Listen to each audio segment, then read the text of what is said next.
Bueno, vamos a continuar con este tema de las partes de la computadora. De hecho, ya dedicamos una clase, esta va a ser la segunda, seguro va a haber una tercera y podría hasta haber una cuarta clase corta sobre el procesador. Hoy no vamos a hacer una clase muy larga, considerando que tienen el examen el viernes. Para recordar un poquito, habíamos estado viendo las instrucciones del procesador. Habíamos dicho que todos los procesadores definen un juego de instrucciones. Habíamos hablado de la sigla ISA. ¿Sí se acuerdan esa sigla? La arquitectura del juego de instrucciones o juego de instrucciones. Y bueno, habíamos comentado una instrucción muy inmediata, que todo el mundo reconoce, la instrucción de suma, add. Después habíamos dicho que había otras instrucciones del mismo tipo, como sub.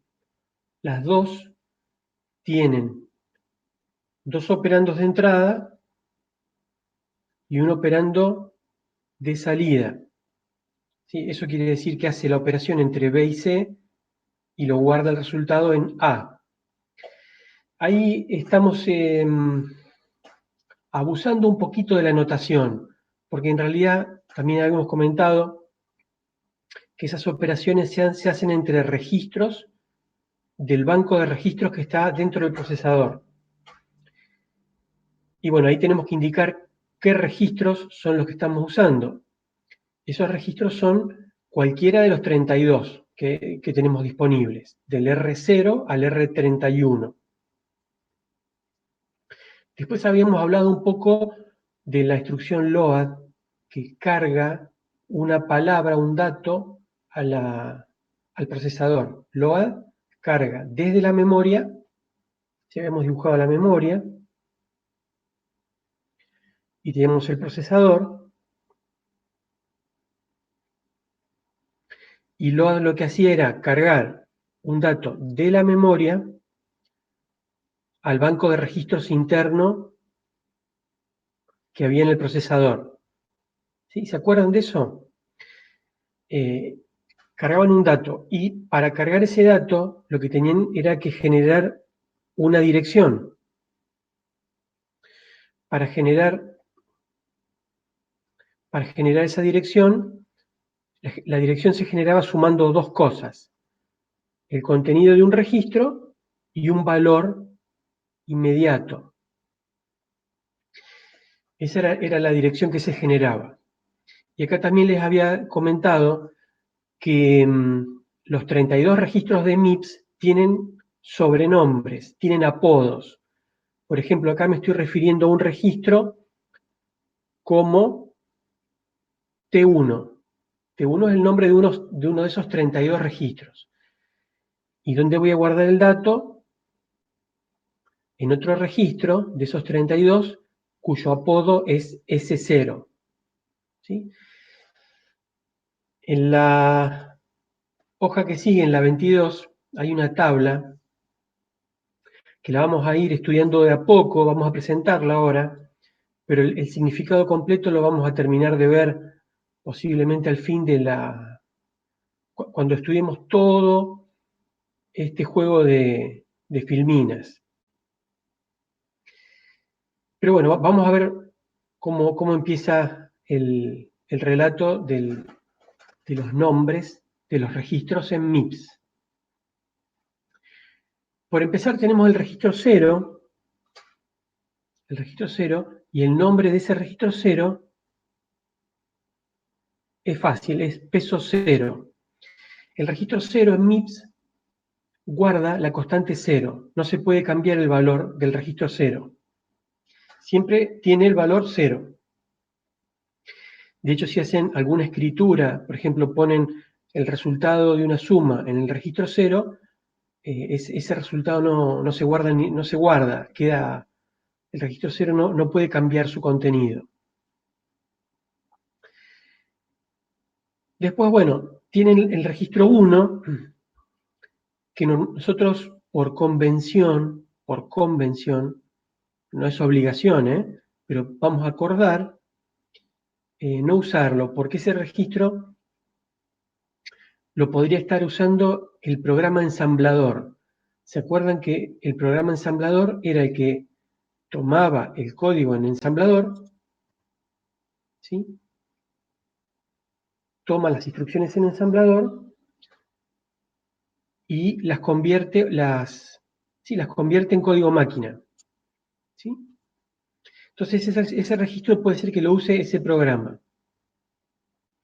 Después hay otros registros que empiezan con la letra B corta y con la letra A, y también hay un registro al final de todo, el 31, cuyo sobrenombre es RA. Esos tres grupos se usan para implementar funciones. Ustedes dirán, bueno, ¿cómo hacemos para tener funciones en un lenguaje de tan bajo nivel? Bueno, justamente en este bajo nivel se llaman subrutinas. Nosotros acá vamos a tratar de implementar subrutinas. Aunque sea un lenguaje de muy bajo nivel en un procesador, nosotros cuando escribamos un programa no va a ser un programa monolítico. ¿Sí? Eso sería lo más primitivo de todo. Nosotros sabemos que cuando escribimos un programa vamos a necesitar muy pronto modularizar, es decir, tener algunos módulos que los invocamos una vez o más veces y que a lo mejor también nos pueden servir para otros programas. Tienen un propósito bastante bien definido, entonces nos conviene escribirlos bien y usarlos en el programa que nos interesa ahora y también lo podemos reusar en programas en el futuro. Entonces, para implementar eso que se llama programación modular, tenemos soporte, ¿sí? Soporte. MIPS nos da soporte para implementar funciones o subrutinas que al fin de cuentas sirven para la programación modular. Pero esto siempre está en el terreno de las convenciones. Nosotros nos vamos a poner de acuerdo para estos registros usarlos para esos propósitos. Después vienen unos cuantos registros de propósito general, que son los que usamos en los ejemplos. Son los T del 0 al 7, los S del 0 al 7 y después hay un T8 y un T9 al final. Esos van a ser nuestros registros de propósito más general y lo vamos a usar en los ejemplos. Después, el sistema operativo, también por convención, se reserva dos registros, el 26 y el 27. Nosotros vamos a tratar de no usarlos a esos dos. ¿Qué pasa si los usamos? Y bueno, si los usamos, a lo mejor sobreescribimos ese registro que el sistema operativo sobreentiende o supone que lo usa él solo. Entonces le pisamos datos al sistema operativo. Y después vienen otros registros, el 28, el 29 y el 30, que tienen punteros a lugares especiales de la memoria. Vamos a ir viendo ejemplos, ¿sí? Para que esto se vaya clarificando. Y después vamos a usar esta hoja 22 como una referencia. Acá también habíamos estado estudiando en la clase pasada el funcionamiento del store word, que hace lo inverso al load. Acá, bueno, les dibujo también de una forma muy sencilla. Teníamos el procesador, la memoria, el banco de registros, y lo que necesitamos ahora es llevar un dato desde el banco de registros hacia la memoria. Y eso es lo que hace la instrucción store. ¿Sí? Lleva un dato desde adentro del procesador, del banco de registros, a la memoria. también se genera una dirección como antes, sumando el contenido del registro T1 y un valor constante. Ese valor constante, por supuesto, puede ser 0. Puede ser 0.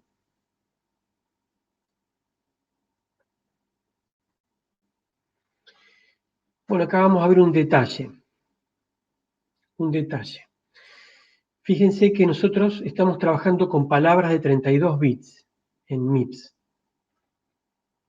Trabajamos con palabras de 32 bits y eso, ¿cuántos bytes son? 32 bits, ¿cuántos bytes son? Son 4 bytes, ¿sí? Cada byte tiene 8 bits, 8 por 4, 32. Entonces, vamos a tener en cuenta que MIPS genera direcciones a nivel de byte. MIPS genera direcciones a nivel de byte. Entonces, para ir de una palabra a la otra, vamos incrementando de a 4 bytes. Si las direcciones van a ver que se incrementan de a 4 y no de a 1, porque en realidad voy saltando de 4 en 4 bytes.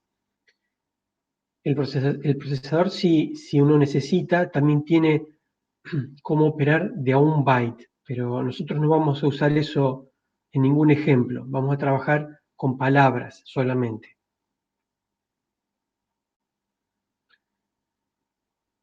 Bueno, acá también repasamos un poquito, habíamos estado viendo unas instrucciones de tipo inmediato, donde, ¿sí? Por ejemplo, el add-i, donde uno de los operandos no está en un registro, está especificado directamente en la instrucción.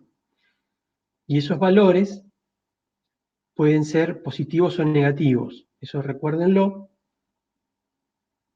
Se pueden especificar valores negativos. Y bueno, habíamos estado viendo cómo se ve esto desde el punto de vista de la máquina, a bajo nivel. Y habíamos hecho unos ejemplos de instrucciones en código máquina.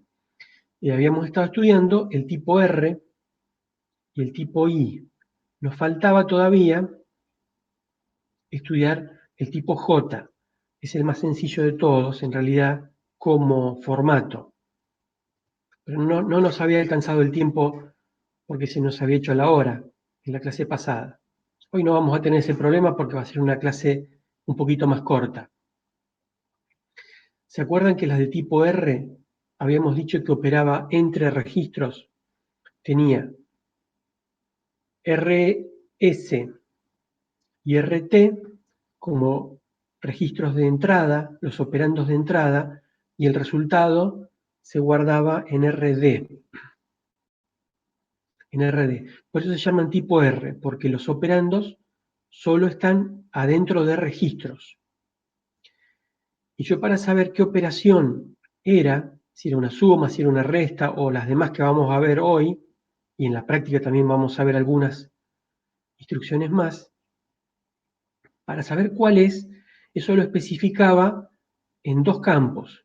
Primero, el campo operación y segundo, el campo función. Los dos son campos de 6 bits. Entonces yo, según lo que haya ahí adentro, voy a saber qué instrucción tengo que ejecutar. Y bueno, hay un campo adicional que se llama shift amount, que se usa solamente en las instrucciones de desplazamiento. Hoy también vamos a aprovechar para ver esas instrucciones de desplazamiento. Bueno, habíamos estado viendo cómo se escribe en código máquina una instrucción de suma, eso lo habíamos visto en la clase pasada, pero simplemente recordemos que estas instrucciones en código ensamblador se pueden escribir en código máquina. ¿Sí? Ahí abajo están los equivalentes en código máquina, en binario y empaquetadas en hexadecimal.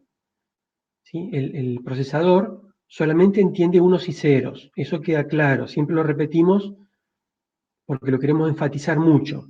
El procesador, tanto para los datos como para las instrucciones, solo entiende unos y ceros. Pero nosotros, para presentarnos los resultados un poquito más fácil, lo que hacemos a veces es empaquetar los números en binario, los empaquetamos en hexadecimal. Una notación que también se usa bastante es esta que está acá, que es 0x. 0x y un número quiere decir que el número ese está en hexadecimal. Nosotros hasta ahora habíamos estado escribiendo paréntesis h o paréntesis 16. 0x es otra notación que se usa en el lenguaje ensamblador y se usa en el lenguaje C también. Entonces, este trabajo de traducción que hacemos nosotros, hicimos en la clase pasada de forma manual, también lo hace un programa este trabajo, que es el programa que se llama el ensamblador. El ensamblador hace ese trabajo por nosotros. Yo acá quisiera chequear si eso lo tienen bien entendido.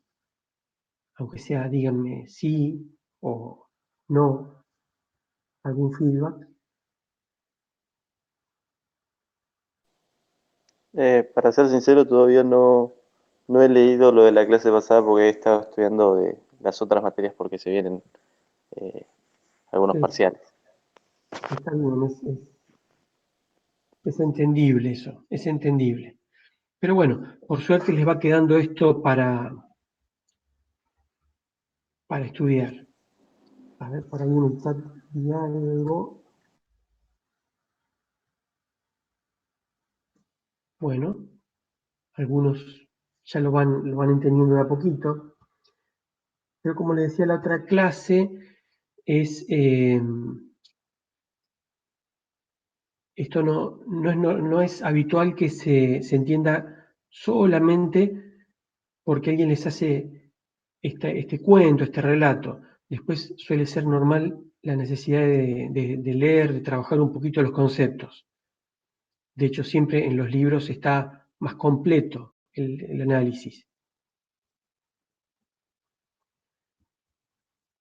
Bueno, vino Claudia, le damos la bienvenida también. No sé si ha llegado antes, pero la saludo ahora.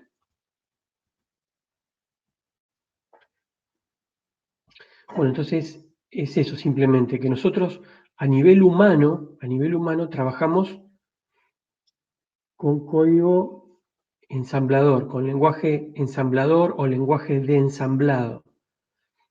Está más cercano a nuestro lenguaje natural. Pero la máquina eso no lo puede entender. La máquina no puede entender una letra A, una letra D, otra letra D. La máquina no entiende letras. La máquina lo que entiende, lo único que entiende es ceros y unos. Entonces, del lenguaje ensamblador, que es nuestra comodidad, al código máquina hay que llegar de algún modo. Y a mano es demasiado laborioso. Entonces, nos ayudamos con un programa que se llama el ensamblador.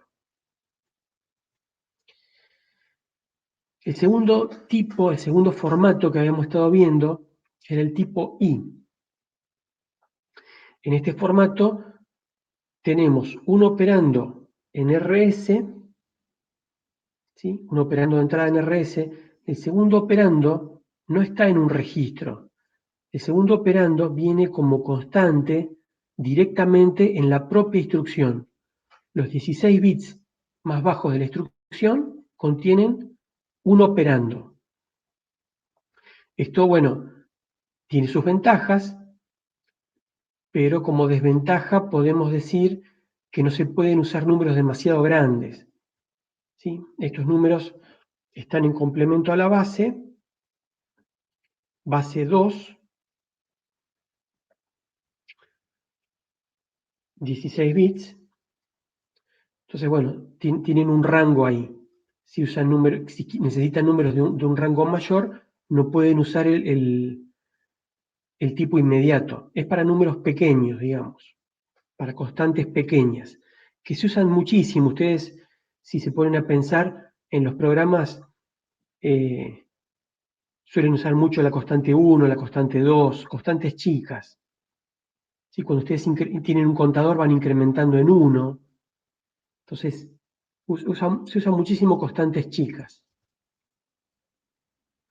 Habíamos estado haciendo algunos ejemplos con add inmediato, la otra clase. De hecho, habíamos hecho estos dos, el sumar 5 y el sumar menos 12. Y acá les dejo como ejemplo, no nos vamos a detener demasiado en el punto, pero load y store pertenecen también al tipo inmediato. Pertenecen al tipo inmediato. ¿Por qué? Porque tienen un registro como parámetro de entrada, un valor constante como parámetro de entrada, y un segundo registro también como operando, ¿sí? Las dos son muy similares. Un registro, una constante, y otro registro de operando. Y también, bueno, se puede escribir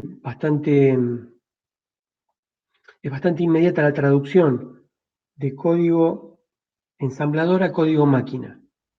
Lo podemos hacer manual, pero de nuevo, es muy laborioso. Es laborioso, se requiere un poquito de tiempo. En la práctica lo vamos a hacer para unas poquitas instrucciones, a eso nada más. También hay un ejercicio en la práctica donde hacemos el camino inverso. Ahí tenemos las instrucciones en código máquina y tratamos de obtener las instrucciones en ensamblador. Eso también hay aplicaciones de eso en seguridad informática, por ejemplo. A veces se hace ese camino inverso que se llama desensamblar. Desensamblar. Bueno, y el tercer formato, que no habíamos visto todavía, era el formato tipo J. El formato tipo J se usa para saltos. Saltos. Hay dos tipos de salto. El salto que se hace si se cumple alguna condición y el salto que se hace incondicional, ¿sí? No importa ninguna condición. Entonces, este formato es para saltos incondicionales y uno de esos saltos incondicionales usa la instrucción que se abrevia con la letra J, J, de jump, que quiere decir salto. Entonces, ¿qué hace la instrucción J? J lo que hace simplemente es saltar a una dirección que está indicada en ese campo address, ¿sí? ADDR.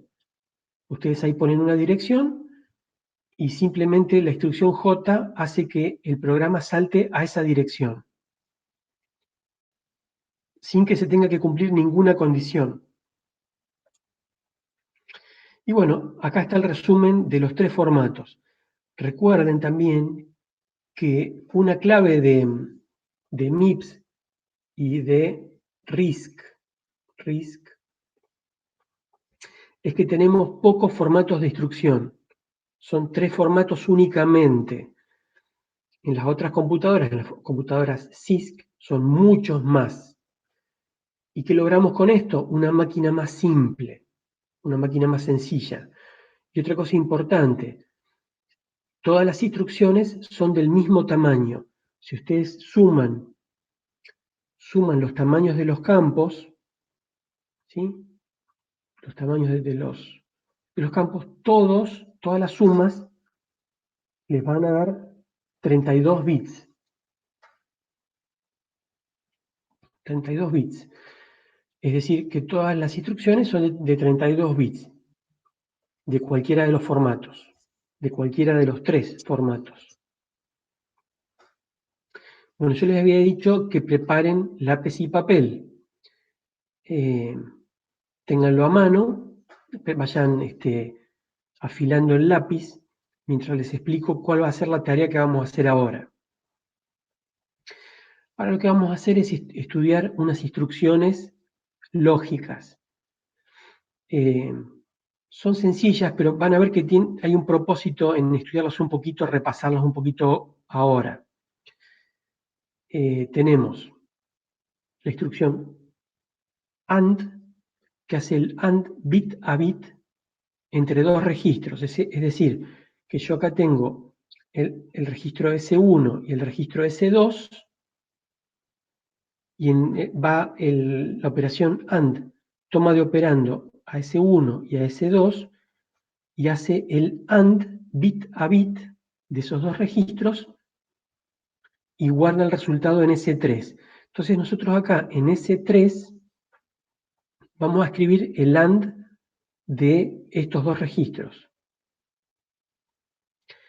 Después también vamos a hacer el OR bit a bit, el XOR bit a bit, siempre con los registros S1 y S2.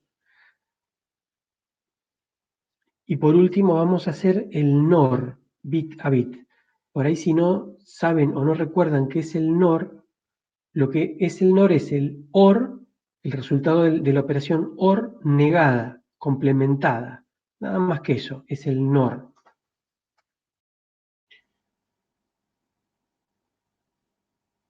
Bueno, ¿qué tal les fue?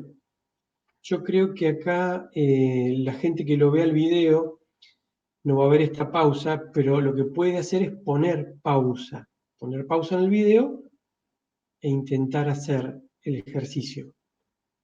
Es una especie de clase teórico-práctica virtual.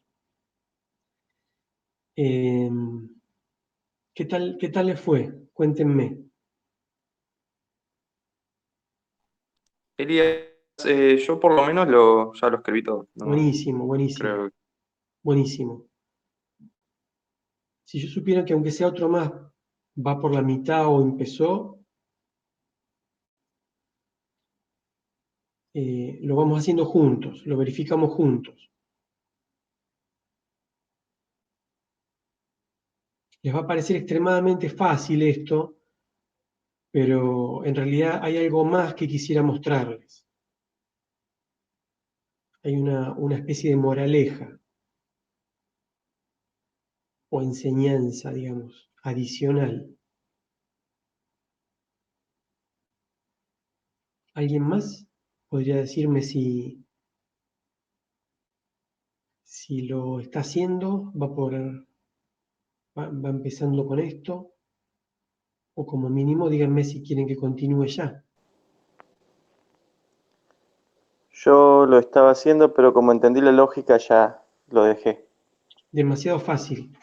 Bueno, bárbaro, es demasiado fácil, pero van a ver que hay una cosita más para tener en cuenta.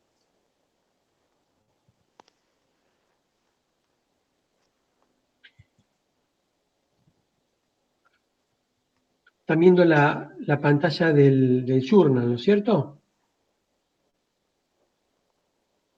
Sí. Bien, vamos con el AND. Yo arriba tengo todos unos en ese 1, en el registro de arriba tengo todos unos, y abajo tengo ceros y tengo unos, va variando el de abajo. Yo sé que 1 AND otra cosa, 1 AND lo que sea, me da eso que entre comillas llamé lo que sea. Entonces, todos unos con 0, 1, 0, 0, el resultado es 0, 1, 0, 0. Voy copiando lo que dice el registro S2. ¿Están de acuerdo con eso?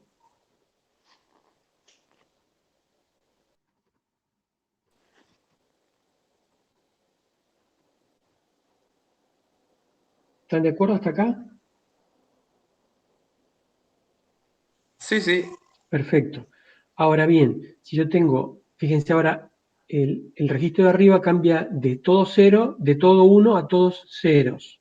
Entonces yo, el AND entre 0 y cualquier cosa me va a dar 0. No importa lo que sea el registro de abajo, me va a anular todo el 0 de arriba.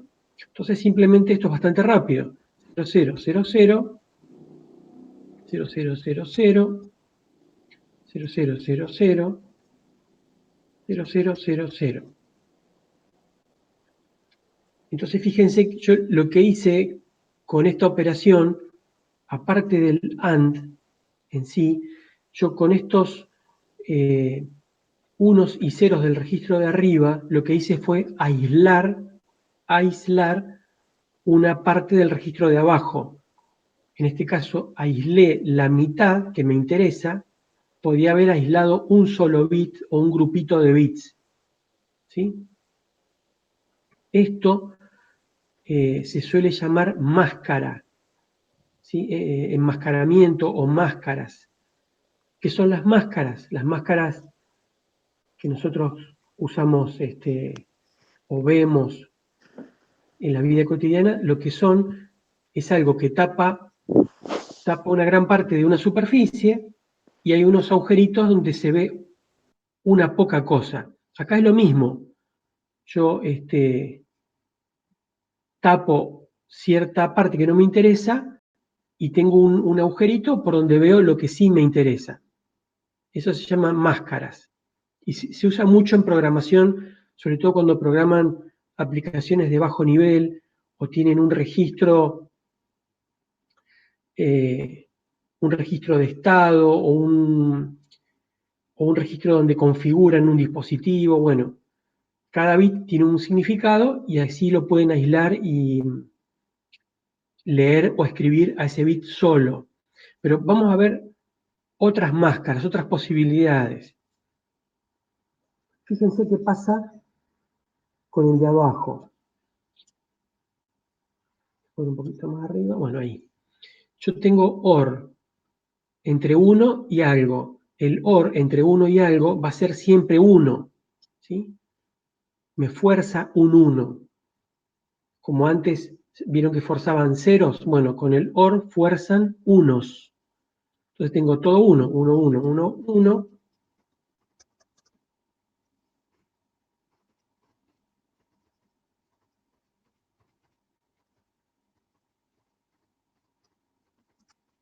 Acá no. Bueno, ya pasé el área donde están los unos. Ahora tengo 0 y otra cosa, 0 y cualquier cosa. El OR entre 0 y cualquier cosa me copia esa cualquier cosa. Entonces, cuando tengo 0 en el registro de arriba, copio lo que está en el registro de abajo. Es 1, 1, 1, 1, 0, 0, 0, 0.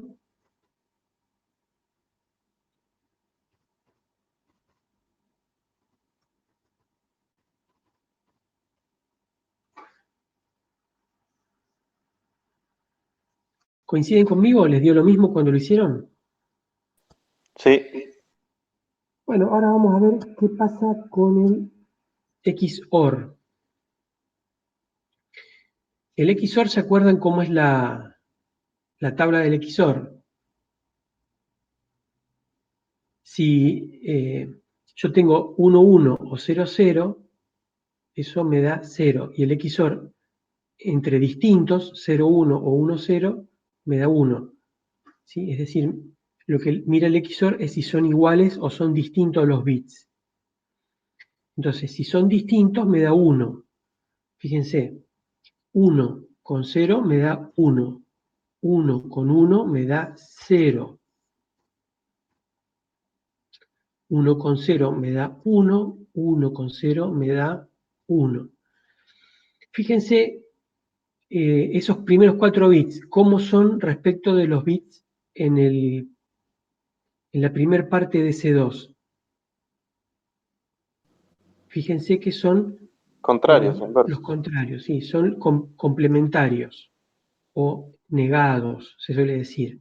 Y bueno, esa es la regla. Cuando yo en el registro de arriba tengo unos, lo que hago es complementar los bits del registro de abajo. Complemento. 1, 0, 0, 1. 0, 1, 0, 1. 1, 1, 1, 0.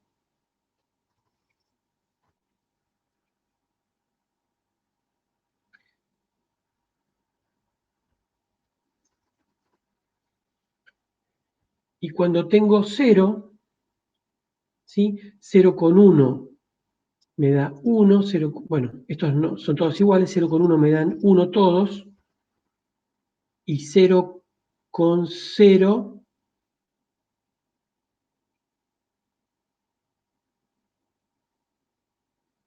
como son iguales, me da 0. Entonces, cuando yo tengo 0 en el XOR, lo que hago es copiar. Copia el contenido.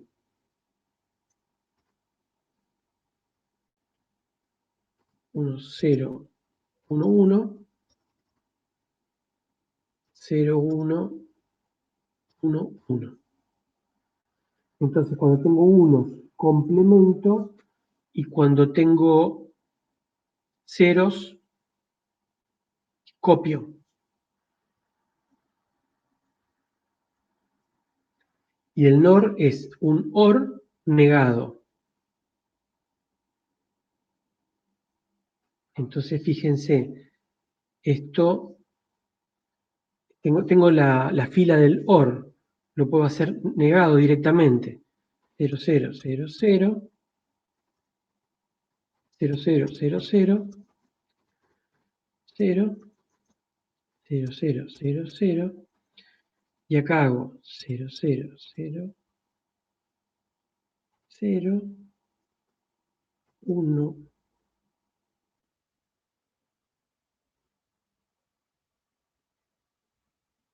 1, 1, 1,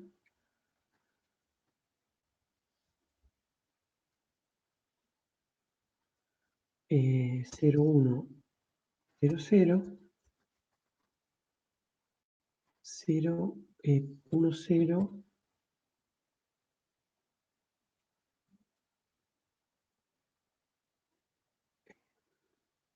0, 0.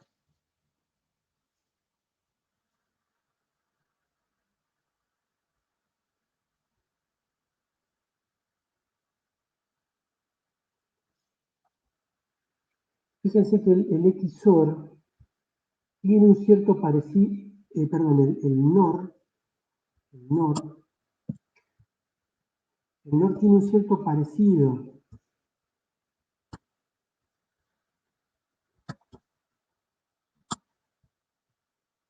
con el XOR. También complementa, pero el NOR complementa cuando pongo ceros. Cuando pongo unos, anula. Es un poquito distinto el XOR y el NOR, pero también sirven para complementar bits que me interesan. Conclusión del ejercicio, es muy fácil hacer operaciones AND, OR, XOR, NOR o NOT. Eso ya lo hicieron 1000 veces y es súper sencillo. Pero esta manera de trabajar con lo que está acá arriba, ¿sí? Grupos de unos y grupos de ceros, eso a lo mejor no lo habían visto tanto y se llama máscaras, hacer eso. ¿Sí? Entonces hay diferentes máscaras para escribir un bit solo o un grupo de bits, forzarlos a 0, forzarlos a 1 o leerlos. ¿Sí? Esas son operaciones interesantes que nos pueden servir. O por ahí, yo no tengo la instrucción NOT. De hecho, no, en MIPS no existe la instrucción NOT, pero la puedo implementar haciendo un XOR o un NOR. ¿Sí? Eso recuerden que nos va a servir.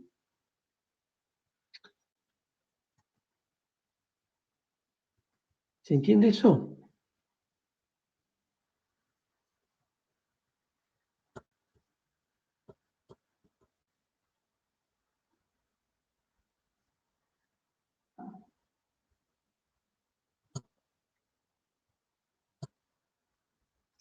Me dice que sí. Me dice que sí Ignacio, me dice que sí Nicolás. Bárbaro, ¿no? No es muy difícil esto.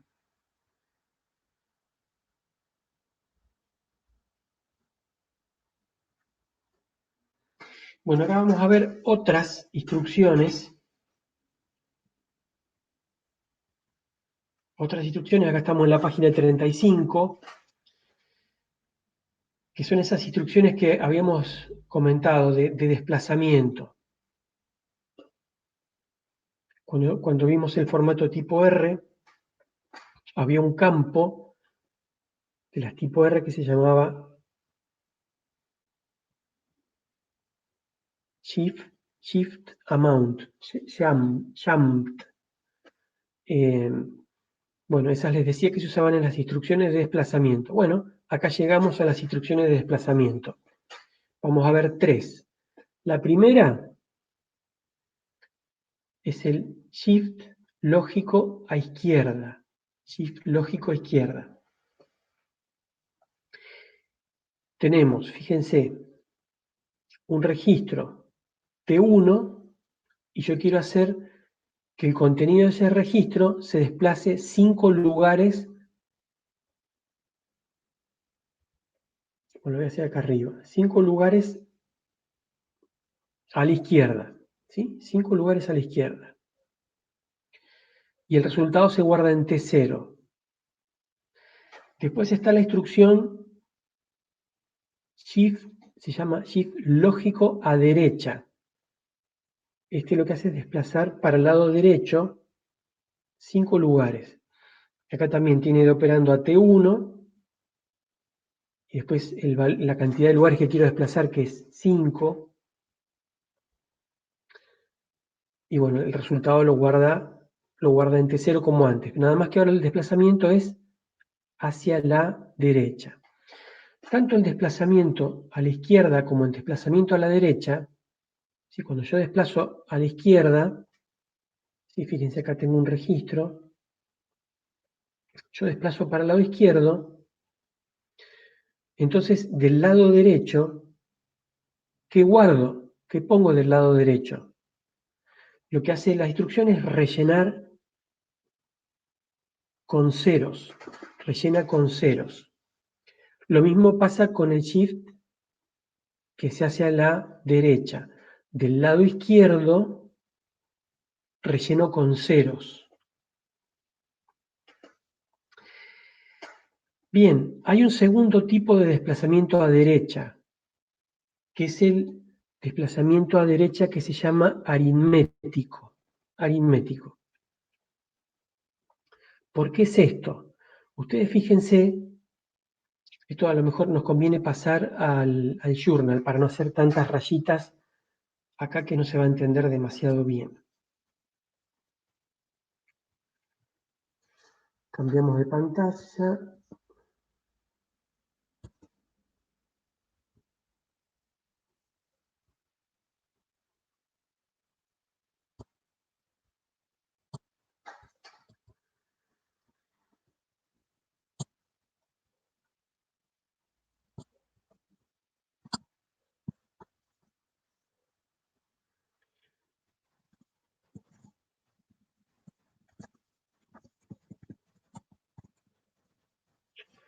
Instrucciones de desplazamiento, vamos a ver. ¿Cuáles son las instrucciones de desplazamiento?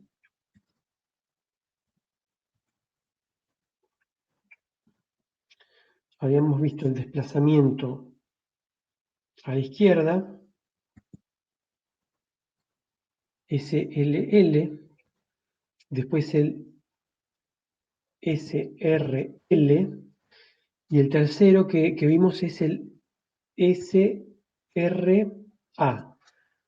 ¿Sí? Del tipo R, hacia la derecha tenemos 2. Hacia la izquierda hay una sola instrucción. No existe el SLA, esa instrucción no la van a ver, no existe. Hacia la derecha hay de 2 tipos, lógico y aritmético. Vamos a ver cómo funciona eso. Vamos a hacer el ejemplo, los ejemplos los vamos a hacer como si fueran registros de 8 bits, para hacerlo más pequeñito.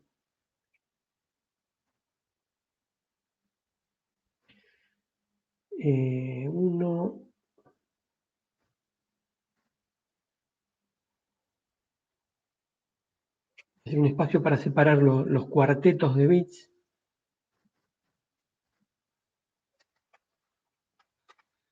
Fíjense, si yo lo desplazo esto hacia la derecha, vamos a suponer que yo lo desplazo un lugar solo a la derecha.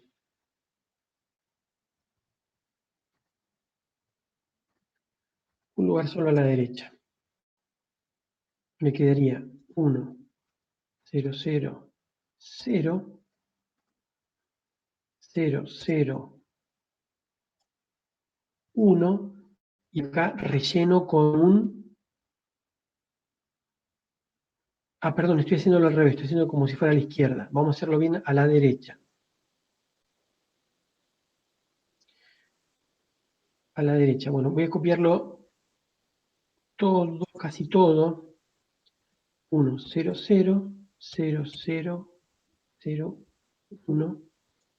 Este 1 se pierde. 1. Bien, vamos a hacerlo despacito. Acá lo tengo tal cual a los 8 bits esos. Cuando yo desplazo a la derecha, si yo hago un corrimiento a derecha, este 1 se cae, se pierde. Y del lado izquierdo, ¿qué me entra? ¿Qué me entra? Yo, en el caso del desplazamiento a izquierda, entraba un 0. Bueno, acá también, un 0. ¿Sí? Un 0. Ahora bien, esto es un número binario.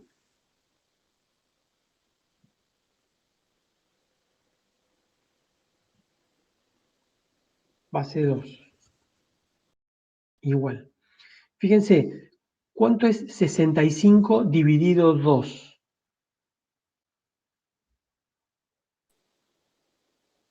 65 dividido 32,5. 32,5. La parte entera es 32. ¿Sí? La parte entera es 32. Como el número 65 era impar, ¿sí? Este 1 que se perdió vendría a ser el coma 5 si yo acá hubiera tenido un lugar más. Entonces, bueno, acá lo que estoy haciendo es una... Cuando yo desplazo hacia la derecha, estoy dividiendo por potencias de 2.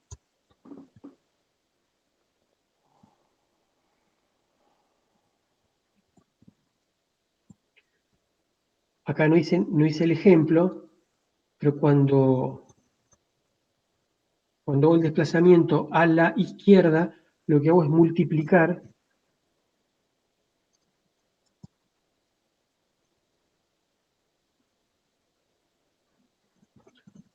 por potencias de 2.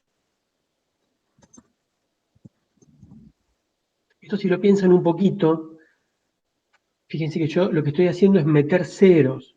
Meto ceros por izquierda o por derecha. Y bueno, cuando yo en decimal pongo ceros por izquierda o por derecha, también estoy multiplicando por potencias de 10. Cuando hago eso mismo en decimal, multiplico o divido por potencias de 10. Acá estoy multiplicando o dividiendo por potencias de 2. Fíjense ahora qué pasa si yo interpreto que estos números son en complemento a la base.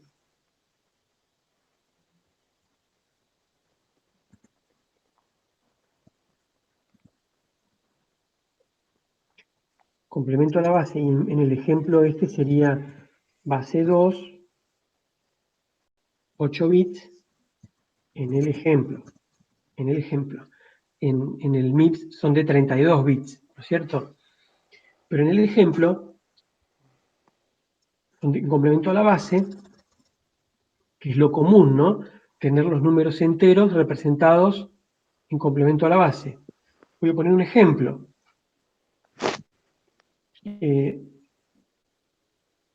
1, 0, 0, 0, o voy a poner varios unos.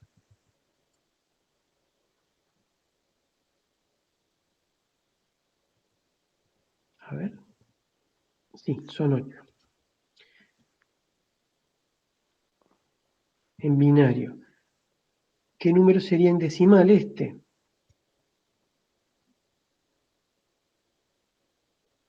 Voy a cambiarlo un poquito todavía más. Más 1 le voy a poner.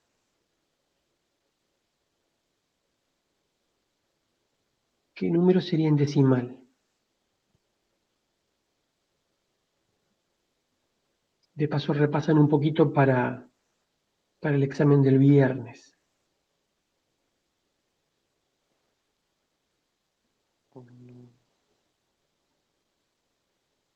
Es un número negativo desde ya. Menos 5. ¿Puede ser menos 5?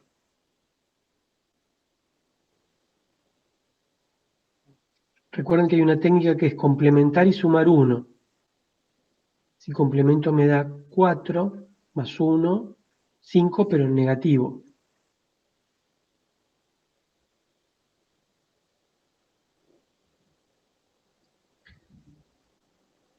Por ahí si no entienden muy bien esto, pueden aprovechar luego para hacer consultas, ¿sí? Porque esto por ahí les sirve para la práctica.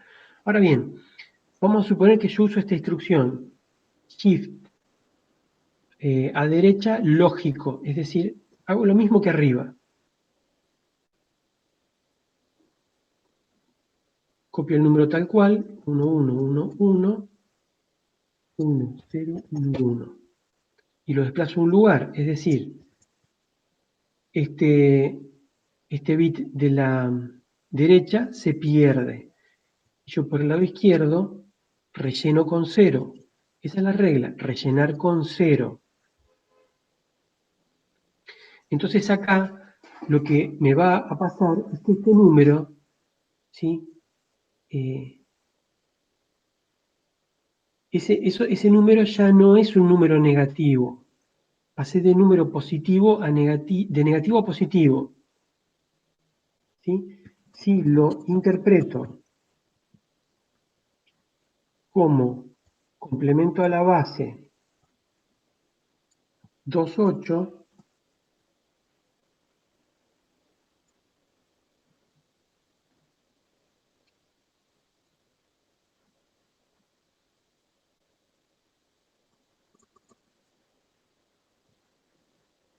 cambié de negativo a positivo. Entonces yo ahí no estoy ya dividiendo por 2, ¿sí? No estoy más dividiendo por 2, porque ya hasta el número es positivo. O sea que esta técnica tan sencilla para dividir por potencias de la base no la puedo usar si yo relleno con ceros. ¿Sí? Ese es el problema, haber rellenado con ceros. Ahora vamos a ver qué pasaría en el otro shift. En el otro shift.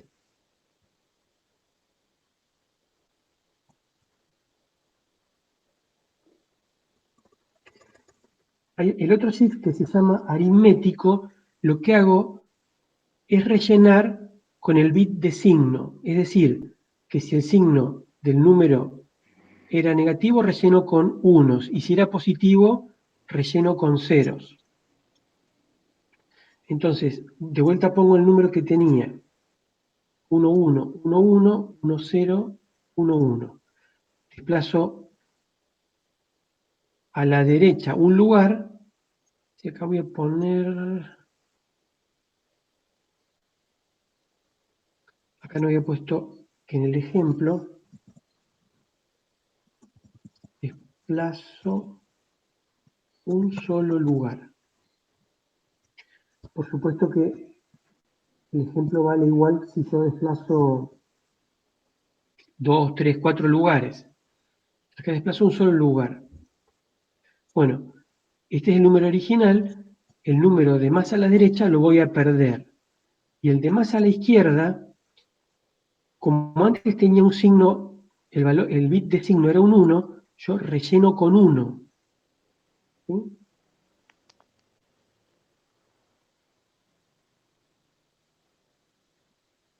La regla es así.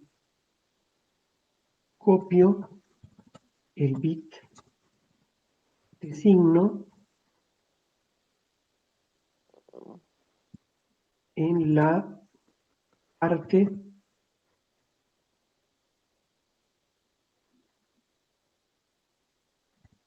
izquierda.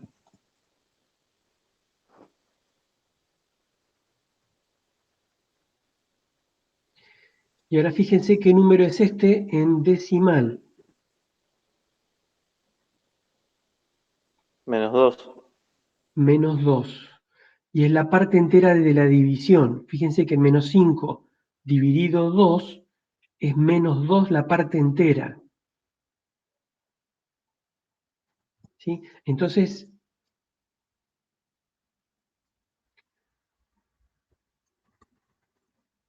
con este shift aritmético,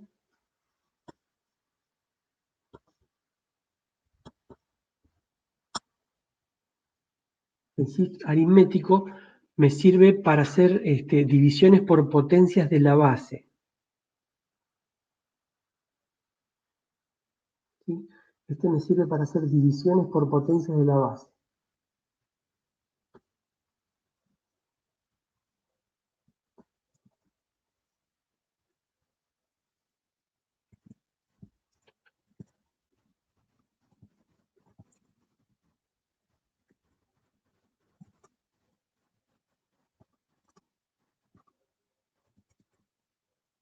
De la base 2, por potencias de 2. Por supuesto que no me sirve para hacer divisiones por otros números, ¿no? Pero por potencias de 2 sí. Y eso es bastante útil si yo quiero hacer divisiones rápidas o multiplicaciones rápidas, cuando tengo en el divisor potencias de la base. Bueno, eso es lo que quería contarles sobre las operaciones de desplazamiento y la diferencia que hay entre el desplazamiento lógico y el desplazamiento aritmético.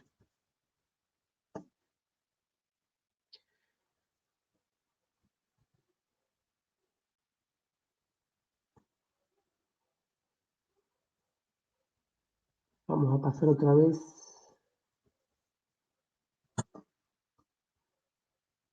a la otra presentación.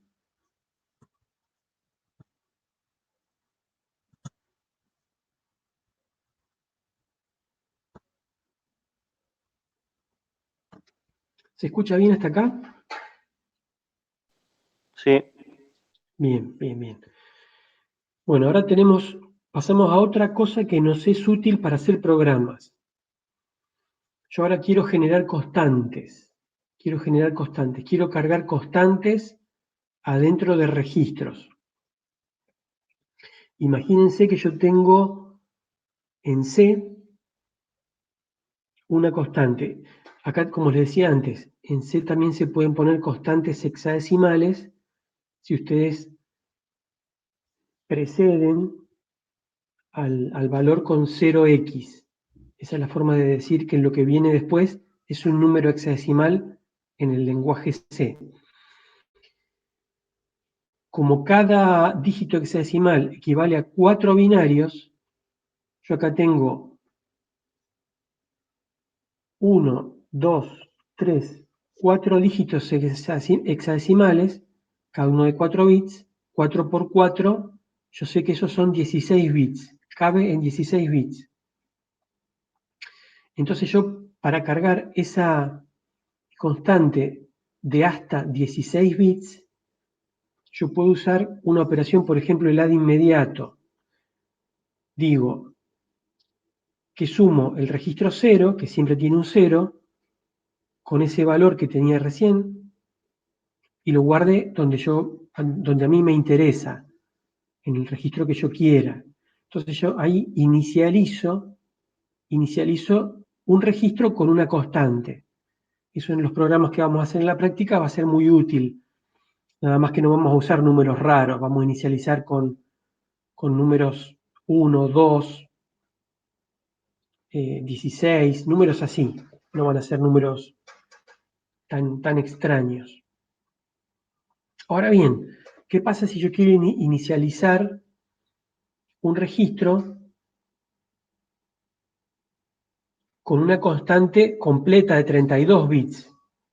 ¿Sí? Constantes más grandes.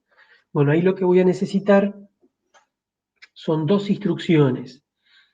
Y la instrucción que les quería mostrar principalmente es la instrucción LUI. ¿Sí? A veces uno la llama LUI, como si fuera Luis, prácticamente. LUI. LUI es una instrucción que quiere decir load upper inmediato. ¿Sí? O sea, carga en la parte superior de un registro el operando inmediato. Es decir, que este LUI va a cargar en la parte alta de ese 0, ¿sí? Si yo tengo ese 0, acá tengo la parte alta y la parte baja. En la parte alta voy a cargar un valor, el valor que tengo en el campo inmediato. ¿Sí? Esto va a ir a parar acá. Y después, con la segunda instrucción, con el OR inmediato, esa es otra instrucción de la que no habíamos hablado hasta ahora, pero existe, el OR inmediato guarda lo que está, el resultado de la operación anterior, OR un valor inmediato, y el resultado de eso es copiar. ¿Sí? La parte alta la deja como está, y en la parte baja copia el valor inmediato. Entonces yo en esos dos pasos cargué en ese 0 una constante grande, una constante de 32 bits.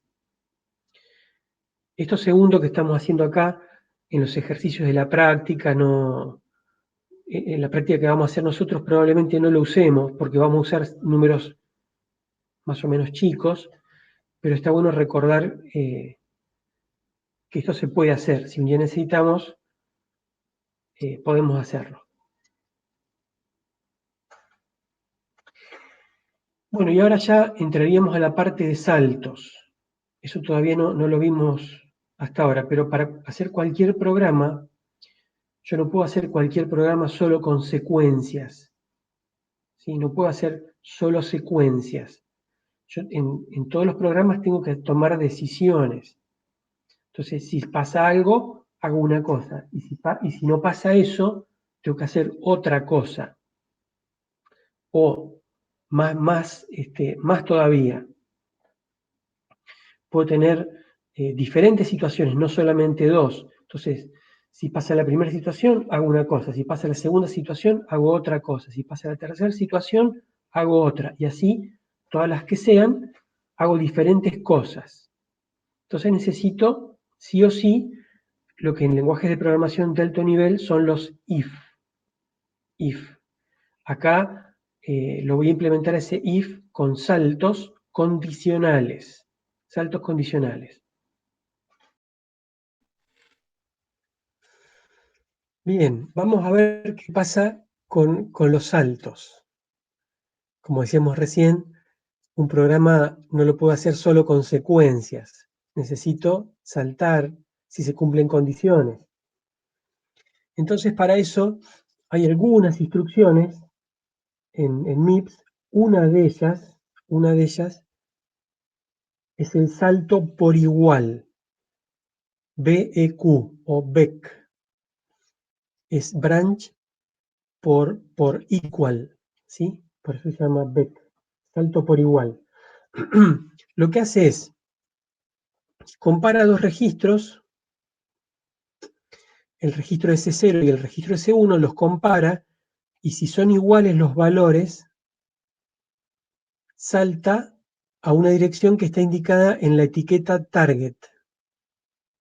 Nosotros todavía no habíamos hablado de etiquetas en el lenguaje ensamblador. Bueno, ahora lo introducimos al tema. Yo a una instrucción cualquiera la puedo preceder por una etiqueta, ¿sí? un string arbitrario. Por ejemplo, acá le puse target, ¿sí? Puede ser cualquier palabra que no sea el nombre de una instrucción. Entonces, pongo la etiqueta y dos puntos.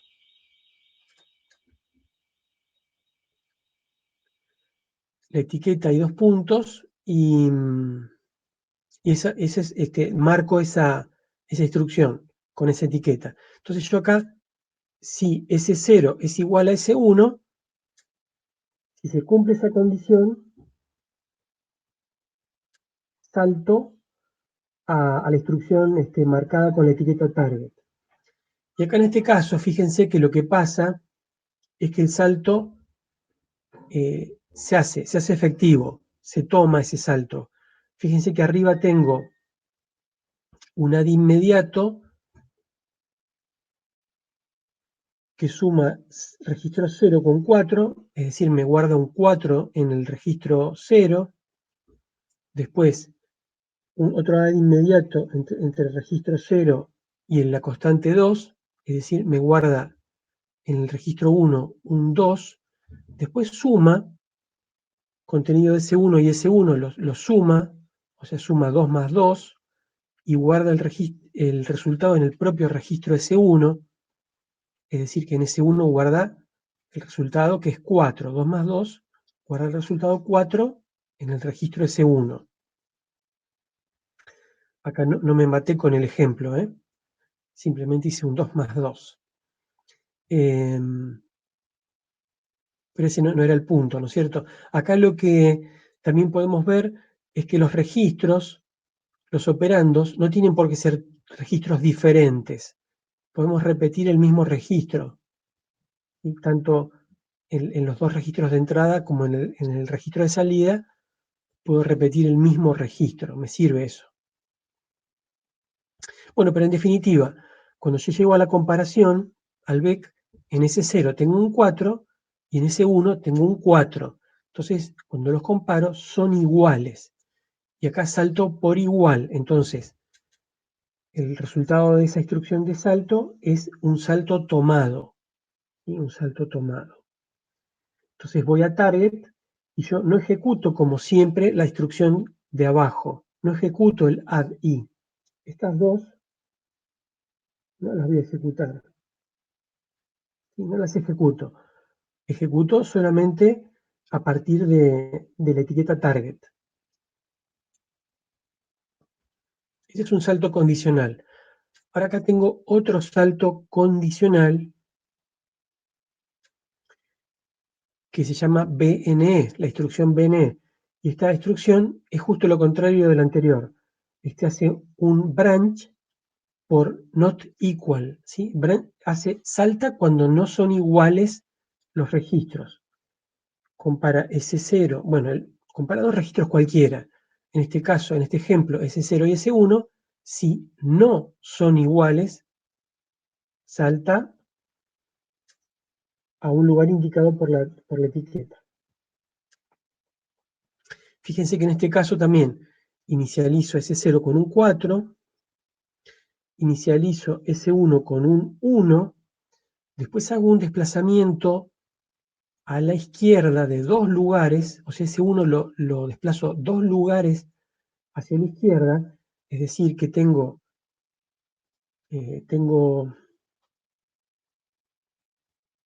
todos ceros y un 1, lo desplazo 2 lugares, me va a quedar ceros, y me va a quedar un 1 y 2 ceros, cuando yo hago el desplazamiento a la izquierda. Entonces, el resultado de eso es que obtuve un 4, ¿sí? Que es lo que les decía antes. En realidad estuve multipliqué por 4, multipliqué por la potencia de 2. De hecho, multipliqué por 2 al cuadrado. ¿Sí? La cantidad de lugares que desplazo, acá en este caso es el exponente. En definitiva, me quedó en S0 un 4 y en S1 otro 4.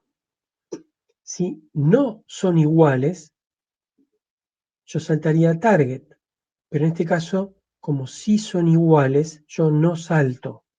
Acá hay un poco de lío o un juego de palabras con la negación y la doble negación. En esto hay que ser cuidadoso y no confundirse. Si no son iguales, salto acá. Como son iguales, no salto.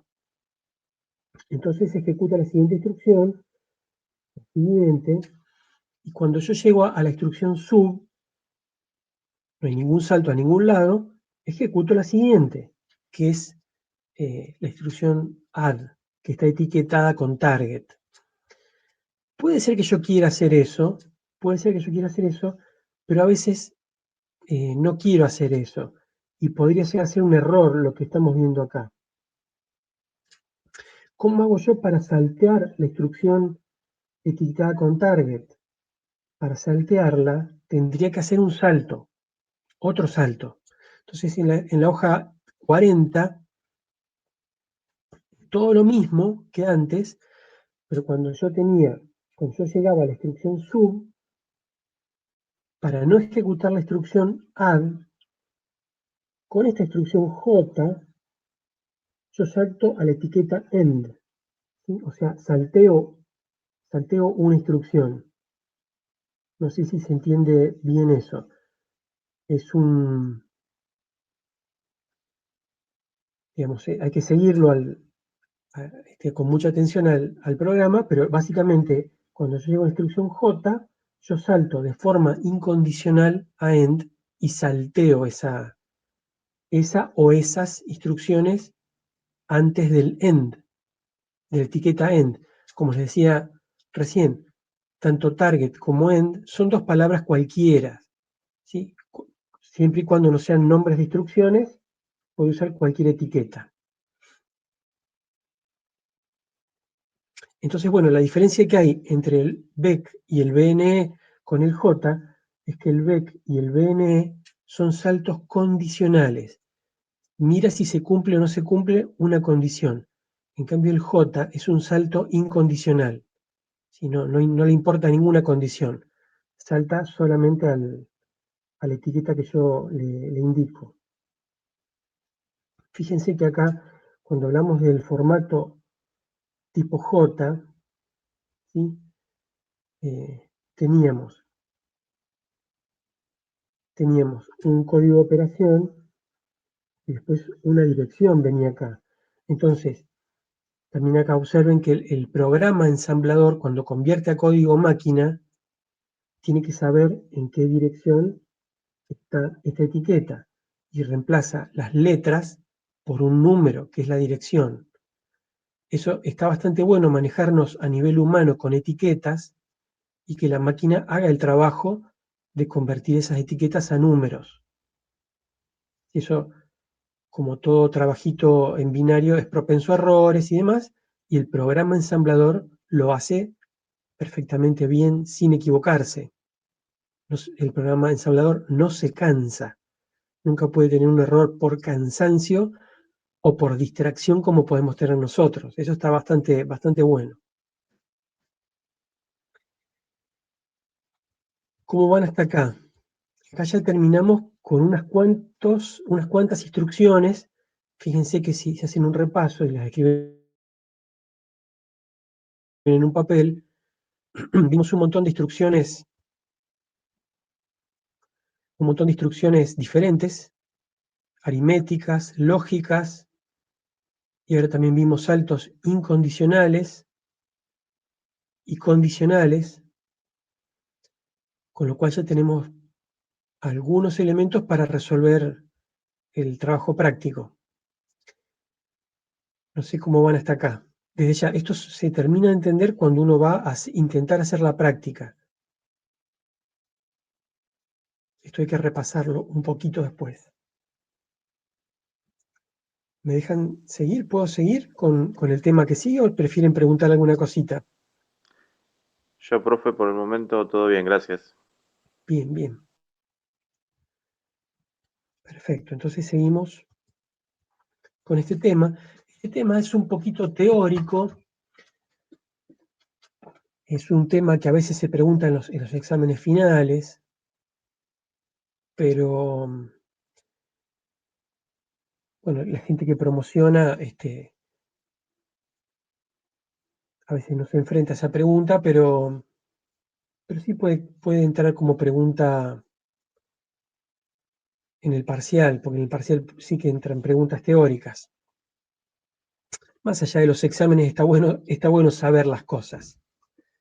Ese creo que es el objetivo más interesante para tener, el objetivo de aprender. Bueno, ¿dónde están los operandos? Yo tengo un montón de instrucciones, pero en las instrucciones tengo que saber especificar los operandos. En esta arquitectura RISC, la idea es que para encontrar los operandos no tengo que hacer cosas muy complejas. La idea es que sean cosas muy sencillas las que tengo que hacer para encontrar los operandos. Entonces esa pregunta, sí que está acá arriba, ¿dónde está el operando? ¿Dónde está el operando? Es lo que responde lo que nosotros en informática llamamos modos de direccionamiento.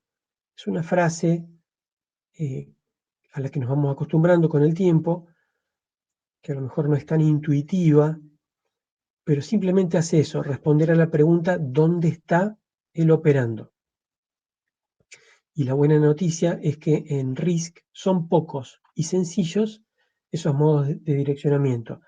En esa otra familia que vimos en la clase pasada, que es la familia CISC, ya tenemos modos de direccionamiento más numerosos y más complejos. Por suerte nosotros no vamos por ese camino. Entonces vamos a ir viendo uno por uno estos 5 modos de direccionamiento, que simplemente es un repaso de lo que ya vimos sin hacer mención explícita de lo que se llaman modos de direccionamiento. Lo usamos sin ponerle nombre. El primer modo es mediante registros. ¿Dónde está el operando? Está en un registro. Entonces, fíjense que en el add tengo, ¿dónde están mis operandos? En el registro S0, en el registro T2, en el registro T3, y así sucesivamente. Ese es muy sencillo. Después tengo el otro modo de direccionamiento, que es el inmediato. ¿Dónde está el operando? Está inmediatamente adentro de la propia instrucción. Hay instrucciones que lo usan. Otras instrucciones no lo usan, pero algunas instrucciones que sí lo usan tienen el operando inmediatamente adentro de la instrucción. El ejemplo que vimos primero de todos es el add-i. También habíamos dicho que el load-word, store-word también tienen un operando inmediato.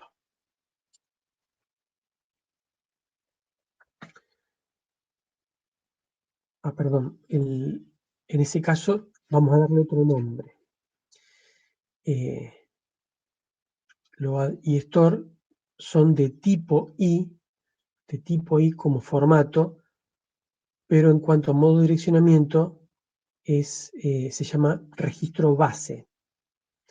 O sea, donde tengo mi operando lo tengo en una dirección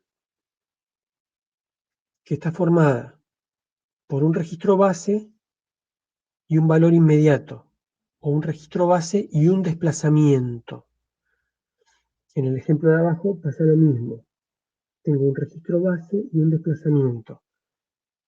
El registro base puede ser el registro 0 o cualquier otro registro, y el desplazamiento puede ser un valor 0, un valor positivo o un valor negativo. Yo me puedo desplazar desde el registro base para arriba o para abajo. Pero bueno, ese modo de direccionamiento se llama registro base. Ese es el tercero. Ahora vamos a ver el cuarto. El cuarto se usa en los saltos. ¿Sí? En los saltos se usa el cuarto modo, que se llama relativo a PC.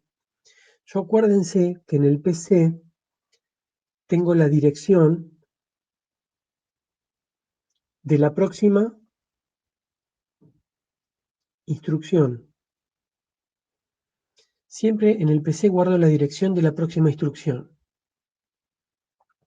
Ahora bien, yo acá tengo un salto. Si se cumple esta condición, yo salto a donde me dice esta etiqueta. ¿Sí? Tengo que saltar a esta dirección. Entonces, cuando convierto la instrucción en código en ensamblador a código máquina, lo que tengo que decir en código máquina es cuántas instrucciones tengo que saltar. Y acá digo que salto para adelante 3 instrucciones. Vamos a contar. 1, 2, 3, 4. Son 4, pero yo pongo un 3 solamente. ¿Por qué pongo un 3 solamente? Porque yo a la siguiente siempre salto. Siempre salto a la siguiente. Entonces, ese 3 lo empiezo a contar desde la siguiente. Desde la siguiente son 1, 2 y 3. ¿Sí? Son 3 desde la instrucción siguiente. Y bien, ¿a dónde voy a saltar exactamente? Salto 3 más 1 instrucciones desde donde estoy parado yo ahora. Mi PC apunta acá, a esa instrucción. ¿Y a dónde voy a saltar yo ahora? A este PC, más esto, más 3, bueno, y siempre más 1. ¿Sí? Porque yo siempre salto a partir de la siguiente instrucción. Entonces, salto acá. Salto 4 instrucciones. PC más 4. Entonces, por eso se llama relativo a PC. Porque yo este 4 tengo que sumar, este 3 más 1, tengo que sumárselo al PC. Por eso se llama relativo al PC, este modo de direccionamiento. Este yo creo que es el más complicado de todos. El más complicado de todos, el cuarto modo. Seguramente en las clases que vengan puede surgir la pregunta, lo repasamos entonces. Si quieren, lo repasamos bien. Hay bastantes detalles acá. Yo no me metí en todos los detalles, pero simplemente para empezar a conversar del tema les puedo decir esto. El quinto modo y último modo es el que se llama pseudo directo. Pseudo directo. Es decir, que yo el operando prácticamente lo pongo entero en la instrucción.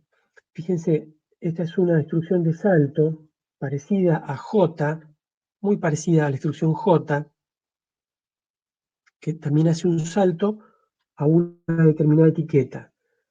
Bueno, acá fíjense que hay un montón de instrucciones en el medio, y acá tengo la etiqueta zoom, se llama.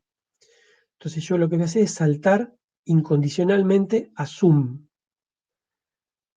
Y cuando yo quiero escribir esto en código máquina, ¿sí? Es un formato tipo J, formato tipo J, lo que tengo que hacer es poner la dirección donde está zoom, ¿sí? Esta dirección, directamente acá. Directamente acá. Hay ciertos detalles también acá en esa traducción que podemos aclarar a medida que lo vayamos necesitando. Hay un par de cositas más para aclarar, pero simplemente lo que hacemos es eso.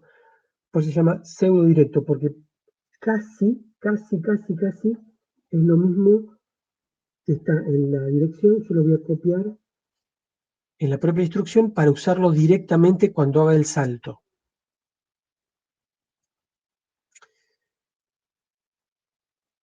Y bueno, este es mi quinto modo de direccionamiento, y es hasta donde quería llegar hoy. Yo les recomendaría que refuercen, cuando terminen con la parte de exámenes, esta partecita, sobre todo de modos de direccionamiento, les recomendaría que lo lean un poquito en la bibliografía y repasen un poquito la clase, y luego, si hace falta, lo vemos, lo explicamos en más detalle, Sí, acá haría falta un poquito más de detalle, pero en este primer encuentro, creo que con esto tenemos un primer contacto que nos puede ser útil.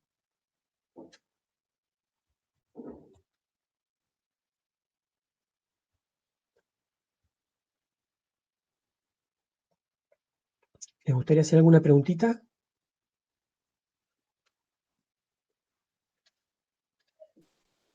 Por mi parte no tengo ninguna, profe, gracias. ¿Los demás qué tal? ¿Qué tal van?